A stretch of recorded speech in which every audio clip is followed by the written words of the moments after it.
Friends, welcome to our YouTube channel तैयारी exam की। तो आज की इस वीडियो में हम क्लास 12th बायोलॉजी से अध्याय है यहाँ पे 14, ठीक है, पारितंत्र। तो इसमें हम लोग एनसीईआरटी बुक से संपूर्ण पाठ का हल देखने वाले हैं। तो वीडियो बहुत ही महत्वपूर्ण है परीक्षा के दृष्टिकोण से भी, तो वीडियो को अंत तक देखें। चैनल पर नए हैं तो चैनल को सब्सक्राइब करके बेल आइकन को प्रेस कर दें ताकि हमारे और भी आने वाले वीडियो का नोटिफिकेशन सबसे पहले आप तक पहुँचे, ठीक है। तो चलिए स्टार्ट करते हैं। तो जैसा कि आप लोग स्क्रीन पे देख सकते हैं, हम यहाँ पे आ चुके हैं। देखिए इसका अभ्यास प्रश्न है। ओके, देखिए यहाँ पे प्रश्न संख्या 1 आता है, कह रहा है रिक्त स्थानों को भरो, ठीक है। तो देखिए क में है यहाँ पे पादपों को उत्पादक कहते हैं क्योंकि कार्बन डाइऑक्साइड का स्थिरीकरण करते हैं, ठीक है। आइए ख में यहाँ पे है पादप द्वारा प्रमुख पारितंत्र का पिरामिड संख्या का यहाँ पे खाली स्थान की जगह आप लोग उल्टा फिलअप कर लीजिएगा प्रकार का है, ठीक है। ग में आता है यहाँ पे एक जलीय पारितंत्र में उत्पादकता का सीमा कारक प्रकाश है। अगर आपसे कोई भी वर्ड मिस्टेक से हो जाता है, गलती हो जाता है, ठीक है, तो आप लोग इसे इस तरह से हाईलाइट ना करें, सिर्फ एक बार ऐसे कर दे, ठीक है। इससे आपकी राइटिंग भी अच्छी लगती है देखने में। अब देखिए घ भी आता है यहाँ पे, हमारे पारितंत्र में सामान्य अपर्दन केचुआ है, ठीक है। और ये सभी बात आप सभी को याद रखनी है। और अब में आता है यहाँ पे पृथ्वी पर कार्बन का प्रमुख भंडार महासागर, ठीक है। सेकेंड है यहाँ पे एक खाद्य श्रृंखला में निम्नलिखित में सर्वाधिक संख्या किसकी होती है। आपके पास 4 ऑप्शन दिए गए हैं जिसमें से पहला है क उत्पादक, ख में है प्राथमिक उपभोक्ता, ग में है द्वितीयक उपभोक्ता और घ में है अपघटक। तो इसका जो करेक्ट आंसर हो जाएगा वो ऑप्शन डी हो जाएगा, सॉरी यानी कि घ हो जाएगा, ठीक है, अपघटक। थर्ड में आता है यहाँ पे एक झील में द्वितीय यानी कि दूसरी पोषण स्तर होता है। क में है पादप प्लवक, ख में है प्राणी प्लवक, ग में है यहाँ पे नितलक यानी कि बैंथोस और घ में आता है मछलियाँ। तो इसका जो करेक्ट आंसर हो जाएगा वो ऑप्शन ख हो जाएगा यानी कि प्राणी प्लवक, ठीक है। इसे इंग्लिश में जू प्लांक्टन्स। आइए चलते हैं प्रश्न संख्या 4 की तरफ। कह रहा है द्वितीयक उत्पादक है। क में यहाँ पे शाकाहारी जिसे शाक भक्षी भी कहते हैं, ओके। ख में उत्पादक, ग में मांसाहारी जिसे मांस भक्षी भी कहते हैं, इस तरह से आप लोग कर लीजिएगा। घ में आता है उपरोक्त कोई भी नहीं। तो इसका जो करेक्ट आंसर हो जाएगा वो ऑप्शन क हो जाएगा यानी कि शाकाहारी जिसे शाक भक्षी भी बोलते हैं, ठीक है। आइए चलते हैं प्रश्न संख्या 5 की तरफ।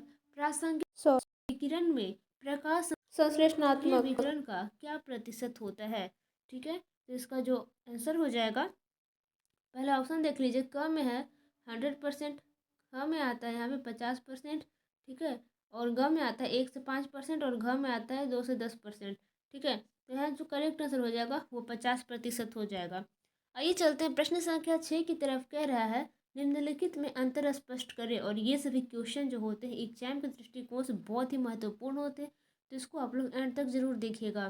क में आता है चारण खाद्य श्रृंखला एवं अवरध खाद्य श्रृंखला, ख में आता है उत्पादन एवं अपघटन, ग में है ऊर्ध्ववर्ती शिखरांश व अधोवर्ती, ठीक है। यहाँ पे कुछ होगा, एक सेकेंड पता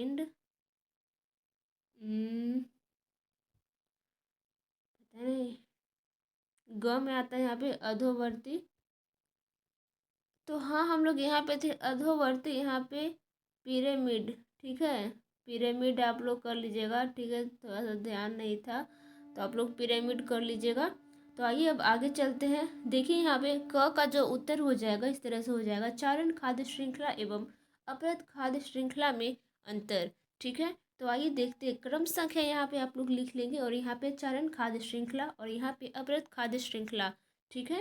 तो यहाँ पे देखिए फर्स्ट अंतर है, प्रथम पोषक स्तर हरे पौधे यानी कि उत्पादक बनाते हैं, हरे पौधों से प्रारंभ होती है, और इधर है अपरद, ठीक है, अपरद से प्रारंभ होती है। सेकेंड अंतर है यहाँ पे उत्पादकों से शाकाहारी तथा शाकाहारियों से मांसाहारियों की ओर बढ़ती है, और इधर अपरद मृत कार्बनिक पदार्थों से अपर्दाहारी तथा इनके परभक्षियों की ओर बढ़ती है, ठीक है। थर्ड में आता है यहाँ पे जलीय पारितंत्र में ऊर्जा प्रवाह का मुख्य माध्यम होता है, और इधर स्थलीय पारितंत्रों में ऊर्जा प्रवाह का प्रमुख माध्यम, ठीक है। 4 अंतर आता है यहाँ पे, ऊर्जा का प्रत्यक्ष स्रोत सूर्य है और इसमें खाद्य श्रृंखला की ऊर्जा अपरद के कार्बनिक पदार्थ से आती है। ख में अंतर हो जाएगा यहाँ पे, उत्पाद एवं अपघटन में अंतर, और ये भी एग्जाम के दृष्टिकोण से बहुत ही महत्वपूर्ण क्वेश्चन है। ठीक है, तो देखिए यहाँ पे क्रम संख्या है उत्पादन और यहाँ पर है अपघटन। ठीक है, फर्स्ट में यहाँ पे हरे पौधे प्रकाश संश्लेषण क्रिया के फलस्वरूप सरल अकार्बनिक पदार्थों से जल तथा कार्बन डाइऑक्साइड CO2 से कार्बनिक भोज्य पदार्थों यानी कि बायोमास का संश्लेषण करते हैं। यह क्रिया और प्रकाश का पर्णहरित की उपस्थिति में होती है। ठीक है, आइए अपघटन में देखते हैं हम लोग। देखिए, जीवाणु, कवक आदि अपघटक मृत जटिल कार्बनिक पदार्थों को सरल पदार्थों में विघटित कर देते हैं। इस प्रक्रिया में ऊर्जा, जल तथा CO2 यानी कि कार्बन डाइऑक्साइड मुक्त होती है। सरल अकार्बनिक पदार्थ मुक्त होते हैं। ठीक है, सेकेंड अंतर है यहाँ पे, सूर्य की विकिरण ऊर्जा रासायनिक ऊर्जा में बदलकर कार्बनिक भोज्य पदार्थों में संचित हो जाती है। इस प्रक्रिया को प्राथमिक उत्पादन कहते हैं। ठीक है, और देखिए यहाँ पे हो जाएगा रासायनिक ऊर्जा ऊष्मा के रूप में मुक्त होती है। इस प्रक्रिया में अपघटन कहते हैं। इस प्रक्रिया को क्या कहते हैं? अपघटन कहते हैं, जो उत्पादन की क्रिया के ठीक विपरीत है। ठीक है, आइए चलते हैं प्रश्न। यहाँ पे तीसरा अंतर है, यहाँ पे यह एक उपचयी क्रिया है और यहाँ पे यह एक अपचयी क्रिया है। ठीक है, 4 में आता है यहाँ पे यह ऊर्जा को पकड़ने की क्रिया करता है और यहाँ पे हो जाएगा इस क्रिया में ऊर्जा मुक्त होती है। तो ये हम लोग अंतर देख रहे थे उत्पादन और अपघटन के बीच। ओके, आइए अब हम लोग चलते हैं ग की तरफ। कह रहा है ऊर्ध्ववर्ती यानी कि शिखरांश व अधोवर्ती पिरामिड में अंतर। ठीक है, तो देखिए हम लोग अंतर देख रहे हैं ऊर्ध्ववर्ती पिरामिड और अधोवर्ती पिरामिड। तो फर्स्ट में आता है यहाँ पे, जब उत्पादकों की संख्या या उनका जैव भार किसी पारितंत्र में सर्वाधिक होता है तथा आगे के पोषक स्तरों में क्रमशः घटकर उच्चतम पोषक स्तर में निम्नतम हो जाता है, तब सीधा या ऊर्ध्ववर्ती पिरामिड बनता है। ठीक है, आइए यहाँ पे आगे चलते हैं। जब किसी खाद्य श्रृंखला में उत्पादकों की संख्या या उनका जैव भार निम्नतम होता है तथा आगे के सभी पोषक स्तरों में बढ़ता हुआ उच्चतम पोषक स्तर में सर्वाधिक हो जाता है, तब उल्टा या अधोवर्ती पिरामिड बनता है। ठीक है, सेकेंड में आता है यहाँ पे अंतर, पिरामिड का आधार चौड़ा व शीर्ष संकरा या नुकीला होता है और इधर आधार पतला तथा शीर्ष सर्वाधिक चौड़ा होता है। ठीक है, थर्ड अंतर आता है यहाँ पे, ऊर्जा का पिरामिड सदैव ऊर्ध्ववर्ती होता है और ये सभी बात आपको याद रखनी है। क्यों होता है? क्योंकि प्रत्येक पोषक स्तर पर ऊर्जा की मात्रा कम हो जाती है। वही पालितंत्र में संख्या का पिरामिड या जैव भार का पिरामिड उल्टा हो सकता है। ठीक है, आइए चलते हैं प्रश्न संख्या 7 की ओर। कह रहा है निम्नलिखित में अंतर स्पष्ट करो, और ये सभी भी एग्जाम के दृष्टिकोण से बहुत ही महत्वपूर्ण है। एग्जाम में अंतर स्पष्ट करने का प्रश्न पूछे जाते हैं। कम है यहाँ पे खाद्य श्रृंखला तथा खाद्य जाल, जिसे वेब कहते हैं। खम है लीटर कर्कट एवं अपरद। ठीक है, अपरद। गम है प्राथमिक एवं द्वितीयक उत्पादकता। देखिए क में अंतर हो जाएगा खाद्य श्रृंखला तथा खाद्य जाल में अंतर। ठीक है, तो देखिए यहाँ पे खाद्य श्रृंखला, इधर क्रम संख्या लिख देंगे आप लोग, और यहाँ पे खाद्य श्रृंखला और यहाँ पे खाद्य जाल। ठीक है, यहाँ पे देखिए फर्स्ट अंतर है, खाद्य श्रृंखला जीवों का वह सीधा रेखीय क्रम है जिसमें समुदाय के एक जीव से दूसरे जीव में ऊर्जा भोज्य पदार्थ के रूप में स्थानांतरित होती है। ठीक है, वहीं पे खाद्य जाल की बात करें तो बहुत सी आपस में संबंध खाद्य श्रृंखलाएं मिलकर खाद्य जाल बनाती है। इसमें जीवधारियों को भोजन प्राप्त करने की अनेक वैकल्पिक रास्ते होते हैं। ठीक है, सेकेंड में आता है, यहाँ पे देख लीजिए आप लोग।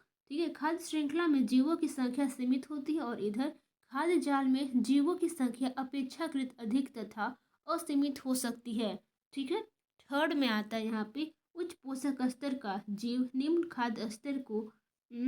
खाद्य स्तर की केवल एक प्रकार के जीव को आहार बनाता है। ठीक है, और इधर हो जाएगा एक जीव का उपयोग खाद्य पदार्थ के रूप में एक से अधिक खाद्य श्रृंखलाओं के जीवों द्वारा किया जा सकता है। ठीक है, प्रश्न संख्या 4 आता है यहाँ पे, समुदाय रचना की सीमित जानकारी देती है और इधर खाद्य जाल समुदाय रचना की व्यापक जानकारी देता है।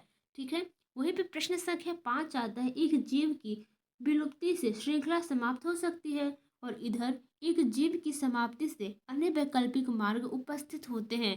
ठीक है, अब देखिए उत्तर हो जाएगा ख में लीटर कर्कट एवं अपरत में अंतर। ठीक है, तो देखिए यहाँ पे कोई ज़रूरी नहीं है, आपको जो अंतर आता है आप लोग उतना लिख डालिए। ठीक है, यहाँ पे लीडर कर्कट और यहाँ पे अपरद, तो देखिए हम लोग अंतर देख रहे हैं। तो यह मृदा भूमि की ऊपरी सतह पर पाया जाने वाला जीवधारियों का शुष्क यानी कि बिना अपघटित हुआ मृत पदार्थ है, जैसे पत्ते, छाल, पुष्प, गोबर आदि एवं मृत पादप एवं प्राणियों के अवशेष आदि।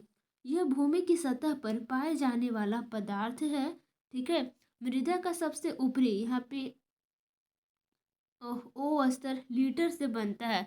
ठीक है, और आगे देखिए यहाँ पे यह मृदा में पाए जाने वाले पादप एवं प्राणियों का विघटित अवशेष है। यह विघटित अवस्था में होने के कारण पादपों के लिए उपयोगी होता है। यही पदार्थ केंचुए जैसे यहाँ पे देख लीजिए अपरदहारी जीव को उपलब्ध होता है। यह मृदा की उर्वरता को बढ़ाता है। ठीक है, अब देखिए उत्तर हो जाएगा ग का प्राथमिक एवं द्वितीयक उत्पादकता में अंतर। ठीक है, उत्तर में हो जाएगा प्राथमिक उत्पादकता और यहाँ पे द्वितीयक उत्पादकता। तो देखिए यहाँ पे हरे पौधे प्राथमिक उत्पादक होते हैं। प्रकाश संश्लेषण के फलस्वरूप बनने वाले कार्बनिक पदार्थ प्राथमिक उत्पादन कहलाते हैं। हरे पौधों के स्तर पर जैव व्यवहार के उत्पादन की दर प्राथमिक उत्पादकता कहलाती है। इसकी मात्रा अधिक होती है। वहीं पे देखिए द्वितीयक उत्पादकता की तरफ, तो प्रथम श्रेणी के उपभोक्ताओं के स्तर पर नए कार्बनिक पदार्थों के उत्पादन की दर द्वितीयक उत्पादकता कहलाती है। इसकी मात्रा अपेक्षाकृत कम होती है। कार्बनिक पदार्थ का निर्माण जंतु द्वारा पादपों से प्राप्त कार्बनिक पदार्थों से ही होता है। ठीक है, और आगे यहाँ पे देख लीजिए कार्बनिक पदार्थ का निर्माण सरल अकार्बनिक पदार्थों से सूर्य की ऊर्जा के रासायनिक ऊर्जा में परिवर्तन के कारण होता है। और यहाँ पे इसके आगे था जिसके निर्माण में रासायनिक ऊर्जा का ही प्रयोग होता है। ठीक है, आइए आगे चलते हैं। एक निश्चित समयावधि में प्रति इकाई क्षेत्र द्वारा उत्पन्न किए गए जैव पदार्थ कार्बनिक पदार्थ की मात्रा के उत्पादन की दर को प्राथमिक उत्पादकता कहते हैं। इसे भार जी की पावर -2 या बाई आर की पावर -1 या ऊर्जा, ठीक है, कोल एम की पावर -2 या बाई आर की पावर -1 के रूप में व्यक्त किया जा सकता है। ठीक है, आइए अब हम लोग चलते हैं प्रश्न संख्या 8 की तरफ, जो कि है पारिस्थितिक तंत्र के घटकों की व्याख्या करें। देखिए उत्तर हो जाएगा पारिस्थितिक तंत्र के घटक। यहाँ पे देख लीजिए पारिस्थितिक तंत्र के मुख्यतया दो घटक होते हैं, जैविक तथा अजैविक घटक। फर्स्ट में आता है जैविक घटक। ठीक है, इसे इंग्लिश में बायोटिक कंपोनेंट्स भी कहते हैं। तो पारिस्थितिक तंत्र में 3 प्रकार के जैविक घटक होते हैं। यहाँ पे हो जाएगा उत्पादक, उपभोक्ता तथा अपघटक। ठीक है, ओके, में है यहाँ पे उत्पादक, इसे इंग्लिश में प्रोड्यूसर्स भी कहते हैं। हरे पादप पारितंत्र के स्वपोषी घटक होते हैं। इस सौर ऊर्जा तथा क्लोरोफिल की उपस्थिति में कार्बन डाइऑक्साइड तथा जल से प्रकाश संश्लेषण की क्रिया द्वारा कार्बनिक भोज्य पदार्थों का संश्लेषण करते हैं।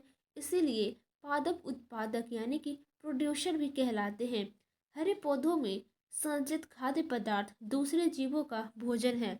ओके, अब देखिए यहाँ पे ब में आता है, यानी कि सेकेंड आप लोग का लीजिए एक तरह से उपभोक्ता, इसे इंग्लिश में कंज्यूमर्स भी कहते हैं। ठीक है, तो ये भोजन स्वयं नहीं बना सकते, अतः भोजन के लिए प्रत्यक्ष या परोक्ष रूप से पौधों पर निर्भर रहते हैं। इन्हें उपभोक्ता यानी कि कंज्यूमर कहते हैं। ठीक है, उपभोक्ता 3 प्रकार के होते हैं, तो कौन कौन से होते हैं वो भी आपको जानना बहुत ही इंपॉर्टेंट है। ठीक है, फर्स्ट में आता है प्रथम श्रेणी के उपभोक्ता अथवा शाकाहारी, जिसे हर्बीवोरस भी कहते हैं।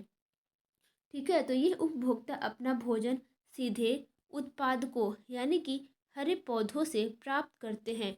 ठीक है, इन्हें शाकाहारी कहते हैं। जैसे में हो जाएगा गाय, बकरी, भैंस, चूहा, हिरण, खरगोश आदि। ठीक है, आइए अब चलते हैं सेकेंड में। देखिए सेकेंड क्या कह रहा है। द्वितीय श्रेणी के उपभोक्ता अथवा मांसाहारी, इसे कार्निवोरस भी कहते हैं। ठीक है, देखिए यहाँ पे क्या कह रहा है। द्वितीय श्रेणी के उपभोक्ता भोजन के लिए शाकाहारी जंतुओं का भक्षण करते हैं, इन्हें मांसाहारी कहते हैं, जैसे मेढक, सांप आदि। ठीक है, थर्ड में आता है यहाँ पे तृतीय श्रेणी के उपभोक्ता। तृतीय श्रेणी के उपभोक्ता द्वितीय द्वितीय श्रेणी के उपभोक्ता से भोजन प्राप्त करते हैं, जैसे शेर, चीता, बाज आदि। ठीक है, यहाँ पे है कुछ जंतु सर्वाहारी यानी कि ओमनी वोरस, ठीक है, होते हैं।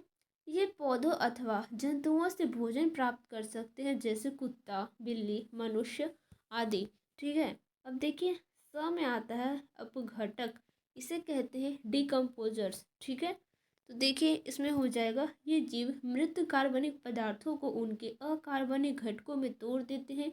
ये मुख्यतः उत्पादक व उपभोक्ता के मृत शरीर का अपघटक करते हैं, इन्हें मृतजीवी भी कहते हैं। ठीक है, सामान्यतः ये जीवाणु व कवक होते हैं, इसके फलस्वरूप प्रकृति में खनिज पदार्थों का चक्रण होता रहता है। आइए चलते हैं यहाँ पे दूसरा की तरफ। कह रहा है अजैविक घटक। ठीक है, एबियोटिक कंपोनेंट्स, किसी भी पारितंत्र के अजैविक घटक तीन भागों में विभाजित किए जा सकते हैं। तो कौन कौन से हैं, देखिए अ में है जलवायवीय घटक। ठीक है, तो यहाँ पे ताप, प्रकाश, आर्द्रता, वायु आदि। ठीक है, ब में आता है यहाँ पे मृदीय कारक, जैसे में मृदा, पीएच, मृदा जाल, मृदा वायु। स में आता है यहाँ पे अकार्बनिक पदार्थ, जैसे में जल, खनिज, आयन आदि। ये विभिन्न चक्रों के माध्यम से जैव जगत में प्रवेश करते हैं। द में आता है यहाँ पे कार्बनिक पदार्थ, यानी कि अपरद, ह्यूमस आदि। ये अपघटित होकर पुनः सरल अवयवों में बदल जाते हैं। कार्यात्मक दृष्टि से अजैविक घटक दो भागों में विभाजित किए जाते हैं। फर्स्ट में आता है यहाँ पे पदार्थ, मृदा वायुमंडल में पदार्थ, जैसे वायु, गैस, जल, CO2, O2, N2, लवण जैसे CaSP, कार्बनिक अम्ल आदि। ठीक है, आइए चलते हैं आगे के प्रश्न, सॉरी आगे की तरफ। सेकेंड में आता है यहाँ पे ऊर्जा, एनर्जी। ठीक है, यहाँ पे है विभिन्न प्रकार की ऊर्जा, जैसे सौर ऊर्जा, गतिज ऊर्जा, रासायनिक ऊर्जा आदि। ठीक है, प्रश्न संख्या 9 आता है पारिस्थितिकी पिरामिड को परिभाषित करें तथा जैव मात्रा या जैव भार तथा संख्या की पिरामिडों की उदाहरण सहित व्याख्या करें। और ये क्वेश्चन आपके फाइनल बोर्ड एग्जाम में आ सकते हैं। ठीक है, क्योंकि इस टाइप के लॉन्ग क्वेश्चन आंसर में पूछ देता है। कितना नंबर का, तो 5 नंबर का। तो ध्यान रखें आप लोग। तो यहाँ पे पारिस्थितिक पिरामिड, ठीक है, यानी कि इकोलॉजिकल पिरामिड। ओके, तो देखिए यहाँ पे एक सेकेंड। किसी खाद्य श्रृंखला यानी कि पारितंत्र में पोषण संरचना तथा पोषण कार्य का रेखीय चित्रण पारिस्थितिक पिरामिड कहलाता है। पिरामिड पारितंत्र में जीव की संख्या, जीव भार तथा जैव ऊर्जा को प्रदर्शित करते हैं। अतः पिरामिड 3 प्रकार के होते हैं। ध्यान देंगे, पिरामिड कितने प्रकार के होते हैं, तो 3 प्रकार के। तो यहाँ पे हो जाएगा फर्स्ट में संख्या का पिरामिड, जैव मात्रा का पिरामिड तथा थर्ड में हो जाएगा ऊर्जा का पिरामिड। इनका सर्वप्रथम प्रदर्शन एल्टन, ध्यान देंगे एल्टन कब, 1927 में। ठीक है, एल्टन ने किया था। इनमें सबसे नीचे का पोषी स्तर उत्पादक का होता है तथा सबसे ऊपर का पोषी स्तर सर्वोच्च उपभोक्ता का होता है। ठीक है, फर्स्ट में आता है यहाँ पे जीव भार का पिरामिड। तो जीव के ताजे, फ्रेश अथवा शुष्क, ड्राई भार के रूप में प्रत्येक पोषी स्तर को मापा जाता है। स्थलीय पारितंत्र में उत्पादक का जीव भार सर्वाधिक होता है, अतः पिरामिड सीधा रहता है। यहाँ पे तालाबीय पारितंत्र में उत्पादक का भार सबसे कम होता है, अतः पिरामिड जो उल्टा बनता है, जीव भार को ग्राम पर मीटर स्क्वायर में मापा जाता है। ठीक है, तो यहाँ पे देख लीजिए कुछ इस तरह से त्रिभुज जैसा स्ट्रक्चर बना हुआ है। ठीक है, यहाँ पे 4 है, यहाँ पे 11 है, यहाँ पे 96 है। ठीक है, यहाँ पे मांसाहारी, शाकाहारी, उत्पादक और जैव भार का पिरामिड, शुष्क भार प्रति वर्ग मीटर और यहाँ पे है 21 4, यहाँ पे C1, यहाँ पे P जबहार का उल्टा पिरामिड है। ठीक है। सेकेंड में आता है यहाँ पे संख्या का पिरामिड। ठीक है, पिरामिड ऑफ नंबर्स। इस पिरामिड में विभिन्न पोषक स्तर के जीवों की संख्या को प्रदर्शित करते हैं। घास तथा तालाब पाली तंत्र में संख्या क्या यहाँ पे पिरामिड कर लीजिएगा सीधा होता है। वृक्ष पाली तंत्र में उत्पादकों की संख्या सबसे कम, एक वृक्ष उस पर आश्रित कीटों की संख्या बहुत अधिक होगी। ठीक है, अतः यह पिरामिड उल्टा होता है। इसी प्रकार सागरीय पारितंत्र में उत्पादकों का जैव भार उन्हें खाने वाली मछलियों के जैव भार से कम होता है, अतः उल्टा पिरामिड बनता है। तो यहाँ पे पहले पक्षी हो जाएगा, फिर कीट हो जाएगा, फिर उत्पादक पेड़ हो जाएगा। यहाँ पे हो जाएगा संख्या का उल्टा पिरामिड 20 हो जाएगा, फिर 5000, फिर 1। ठीक है, अब देखिए आगे है यहाँ पे मांसाहारी जंतु, शाकाहारी जंतु, यहाँ पे उत्पादक यानी कि पौधे। तो मांसाहारी जंतु में 2 आ गया, शाकाहारी जंतु में 20 हो गया। यहाँ पे सीधा पिरामिड है और यहाँ पे हो जाएगा 30,000। ठीक है, प्रश्न संख्या 10 आता है प्राथमिक उत्पादकता क्या है, उन कारकों की संक्षेप में चर्चा करें जो प्राथमिक उत्पादकता को प्रभावित करते हैं। और ये भी एग्जाम के दृष्टिकोण से महत्वपूर्ण क्वेश्चन है।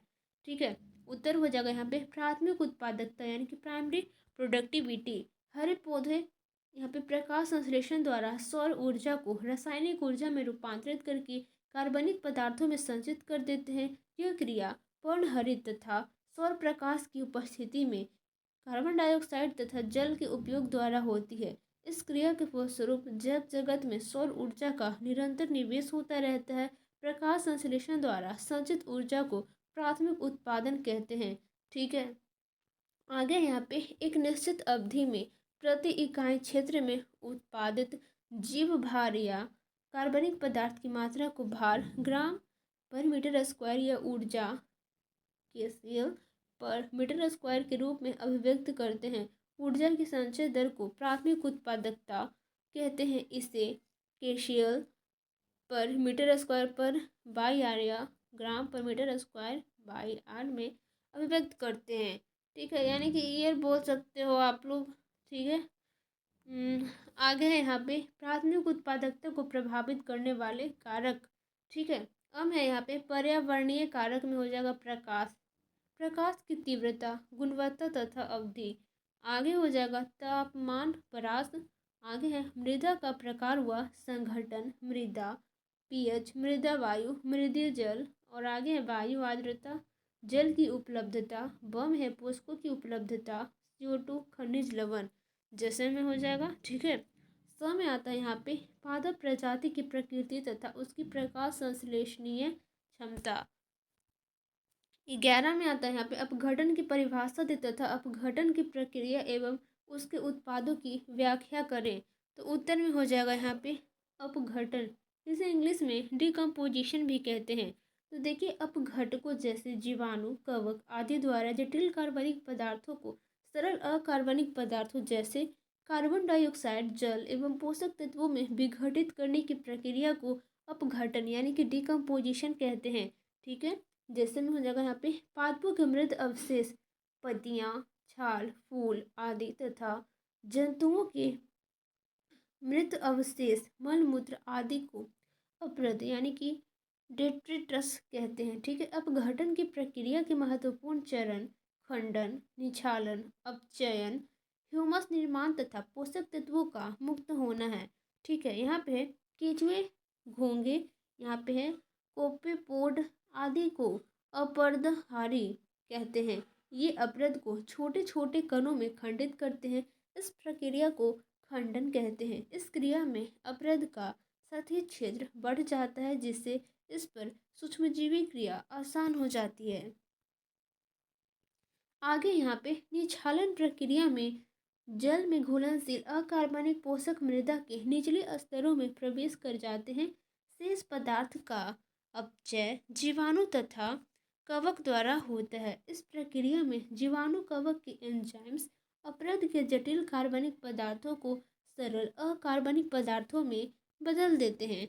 ठीक है, आगे है यहाँ पे ह्यूमस निर्माण के फलस्वरूप गहरे भूरे काले रंग का अक्रिस्टलीय पदार्थ ह्यूमस बनता है। इसका अपघटन धीमा होता है। यह पोषकों के भंडार के रूप में कार्य करता है।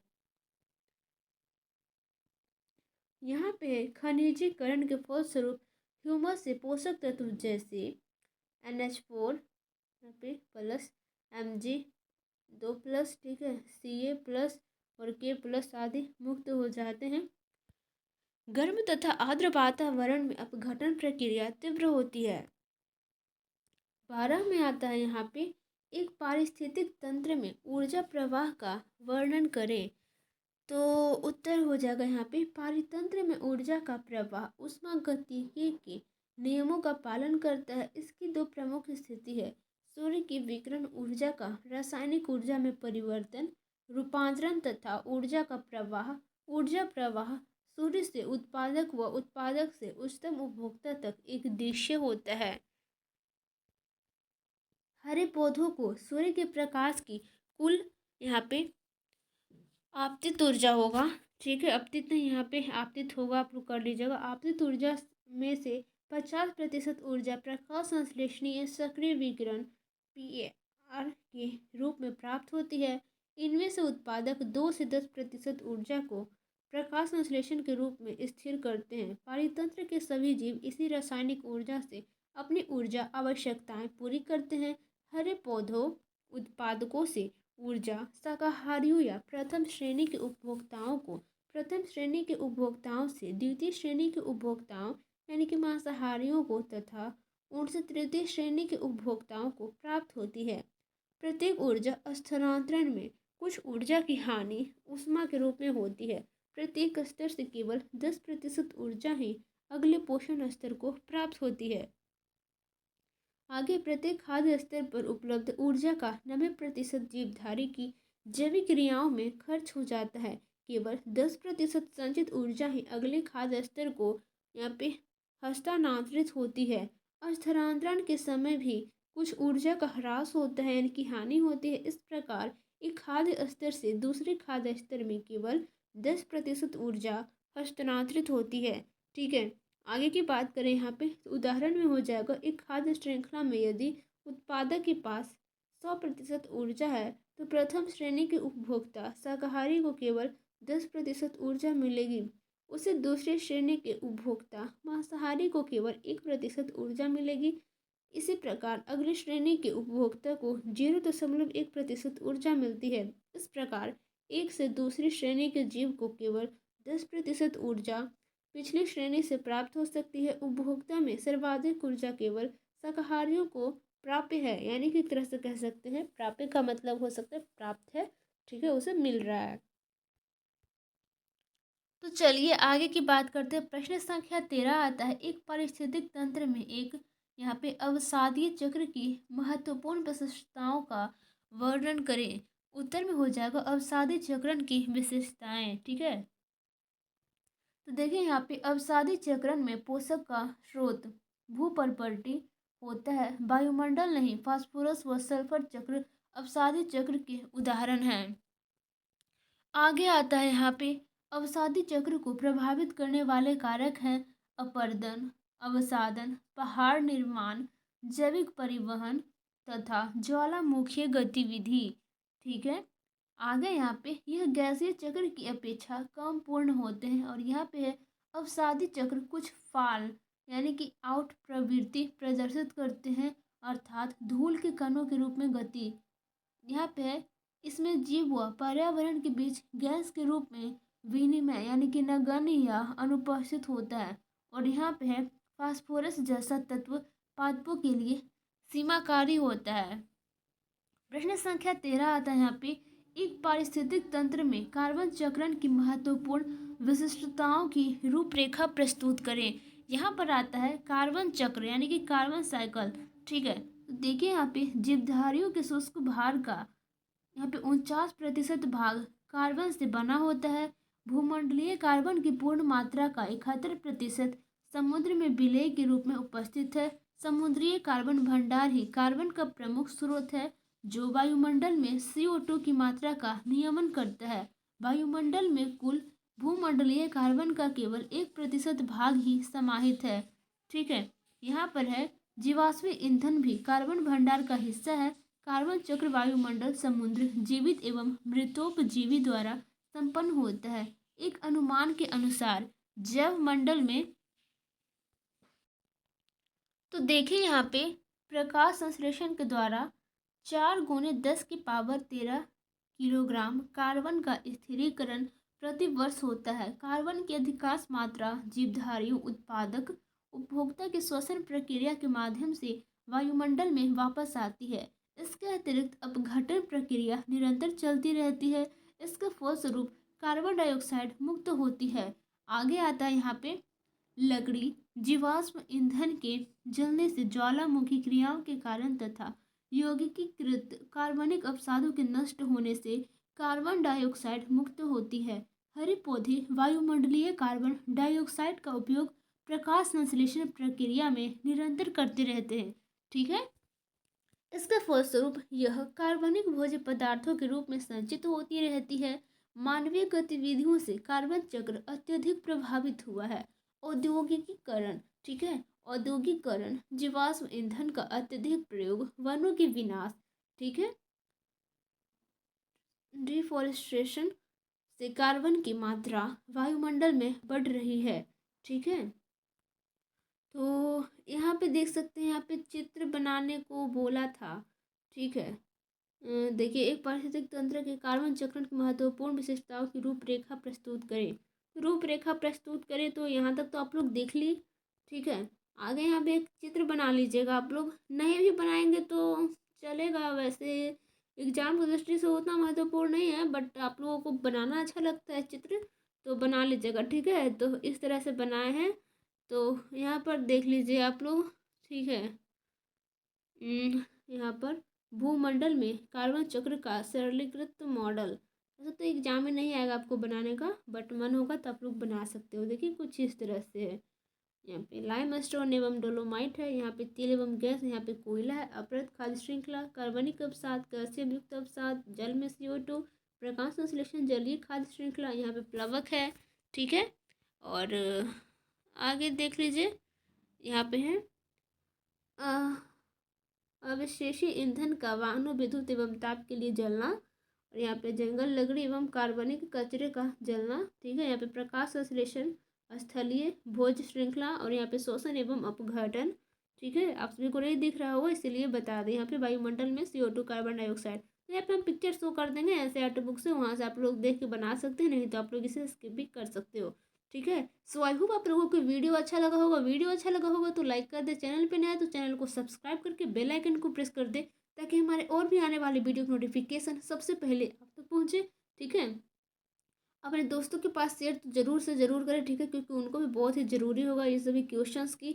ठीक है, तो ये सभी का PDF अगर आप लोग प्राप्त करना चाहते हैं, बिल्कुल फ्री ऑफ कॉस्ट है, तो उसके लिए आप मेरा टेलीग्राम चैनल ज्वाइन करें। टेलीग्राम पे सिंपली जाएंगे और सर्च करेंगे तैयारी एग्जाम के 12th ग्रुप। जैसे ही सर्च करेंगे हमारे चैनल का लोगो आ जाएगा, उस पर क्लिक करके आप सभी ज्वाइन कर लेंगे, और फाइल वाले सेक्शन में जाके आप सभी को PDF मिल जाएगा, तो वहाँ से आप लोग इसका क्वेश्चन आंसर भी बना सकते हैं। तो मिलते हैं नेक्स्ट वीडियो में। Thank for watching this video.